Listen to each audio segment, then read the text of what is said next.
इस दुनिया में दो तरह के इंसान हैं।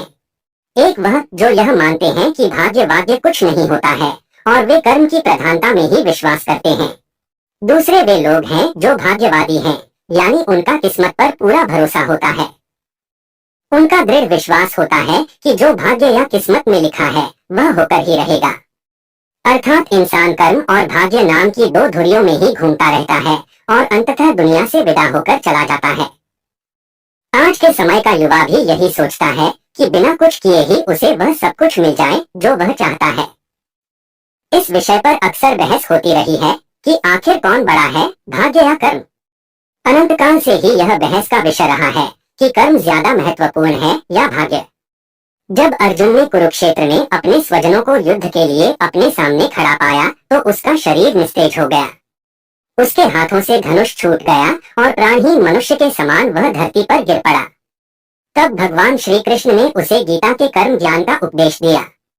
भगवत गीता में भगवान श्री कृष्ण भी अर्जुन से कर्म करने की ही बात कहते हैं।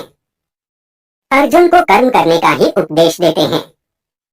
श्री कृष्ण कहते हैं, हे अर्जुन, राज्य तुम्हारे भाग्य में है या नहीं ये तो बात की बात है, परंतु युद्ध तो तुम्हें पहले लड़ना ही होगा, कर्म तो तुम्हें करना ही होगा। गोस्वामी तुलसीदास जी ने भी श्री रामचरितमानस में कर्म की ही प्रधानता बताई है। गोस्वामी तुलसीदास कहते हैं, कर्म प्रधान विश्व करी राखा। अर्थात युग तो कर्म का ही है, प्रधानता तो कर्म की ही है। कर्म किए बिना कुछ भी संभव नहीं है।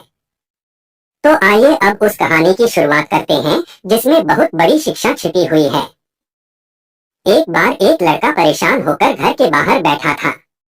वह कोस रहा था कि मेरे पिता ने जो भी संपत्ति मेरे लिए छोड़ी थी वह अब खत्म हो गई है, अब मैं क्या करूं? उसी समय उसके पिता के एक मित्र वहां से गुजरे और उसे समझाने लगे कि भाग्य में जो लिखा है वही होगा। उसी रात को उसे स्वप्न भी आया कि तुम्हारा भाग्य पहाड़ की चोटी पर तुम्हारा इंतजार कर रहा है। अगले दिन सुबह वह लड़का उस पहाड़ की चोटी की ओर चल पड़ा जिसका उसे स्वप्न आया था कि उसका भाग्य वहां उसका इंतजार कर रहा है। पहाड़ की ओर जाते हुए उसे रास्ते में एक जख्मी शेर मिला। शेर ने उससे पूछा कि कहाँ जा रहे हो? उस लड़के ने बताया, मैं अपने भाग्य से मिलने जा रहा हूँ। शेर कहता है कि अपने भाग्य से मेरे भाग्य के बारे में भी पूछना कि मैं स्वस्थ कब और कैसे होऊंगा। आधे रास्ते में उस लड़के को भूख लगती है तो वह एक बाग में से खाने के लिए फल तोड़ता है, लेकिन कड़वे होने के कारण फल को वह फेंक देता है। बाग का मालिक उससे बताता है कि कड़वे होने के कारण कोई भी मेरे बाग के फल नहीं खाता है। बातचीत के दौरान जब बाग के मालिक को पता चलता है कि यह लड़का भाग्य से मिलने जा रहा है तो वह उससे कहता है कि अपने भाग्य से पूछना कि मेरे बाग के फल मीठे कैसे होंगे। पहाड़ की तरफ जाते जाते लड़के को रात हो जाती है। वहां उसे एक हवेली नजर आती है। वह हवेली की मालकिन से वहां रहने की अनुमति मांगता है।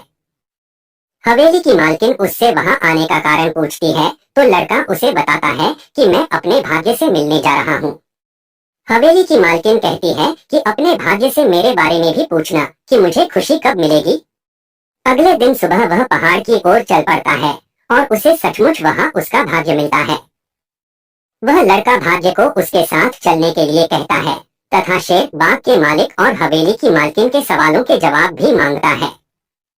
भाग्य तीनों के सवालों का जवाब दे देता है और कहता है कि तुम चलो अपना कर्म करो, मैं तुम्हारे पीछे पीछे आता हूँ। वापस आकर हवेली की मालकिन को वह बताता है कि जब तुम शादी करोगी तब तुम्हें खुशी मिलेगी। इस पर हवेली की मालकिन उस लड़के को ही उससे शादी करने की बात करती है और कहती है कि मुझसे शादी के बाद तुम मेरी हवेली के मालिक बन जाओगे, तुम्हारी गरीबी दूर हो जाएगी और मुझे भी खुशी मिल जाएगी। लड़का बोला, नहीं, मैं तुमसे शादी नहीं करूंगा क्योंकि मेरा भाग्य मेरे पीछे आ रहा है। मैं तुम्हारे साथ रहकर अपना भाग्य खराब नहीं कर सकता। आगे चलकर बाग के मालिक के सवाल के जवाब में उसने कहा कि भाग्य के अनुसार तुम्हारे बाग में जहाँ से पानी आता है वहाँ सोना दबा हुआ है, जिस कारण से बाग के फल कड़वे होते हैं। सोना हटाने के बाद बाग के फल मीठे हो जाएंगे। बाग का मालिक लड़के से कहता है कि मैं सोना खोद कर निकाल देता हूँ। तुमने मुझे समस्या का समाधान बताया है, इसलिए सोना तुम ले जाओ।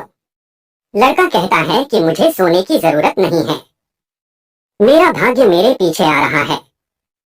इसके बाद वह लड़का शेर के पास पहुंच जाता है। शेर कहता है कि क्या तुम मेरे सवाल का जवाब पूछ कर आए हो? लड़का कहता है कि भाग्य के अनुसार जब तुम सबसे मूर्ख व्यक्ति को खाओगे तो पूरी तरह से स्वस्थ हो जाओगे। शेर ने कहा, तुम्हारा बहुत बहुत धन्यवाद, मैं तुमको कोई इनाम देना चाहता हूँ। लड़के ने कहा कि मुझे इनाम की आवश्यकता नहीं है। लड़के ने शेर को बताया कि हवेली की मालकिन ने भी मुझसे शादी करने का प्रस्ताव रखा था और बाग के मालिक ने कहा था कि तुम सोना खोदने में मेरी मदद कर दो और सोना तुम ले जाना, लेकिन मैंने उन्हें भी मना कर दिया। शेर ने पूछा, तुमने ऐसा क्यों किया?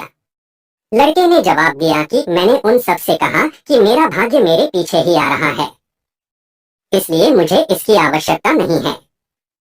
लड़के का जवाब सुनकर शेर ने आप देखा ना था और उसी क्षण लड़के को खा गया।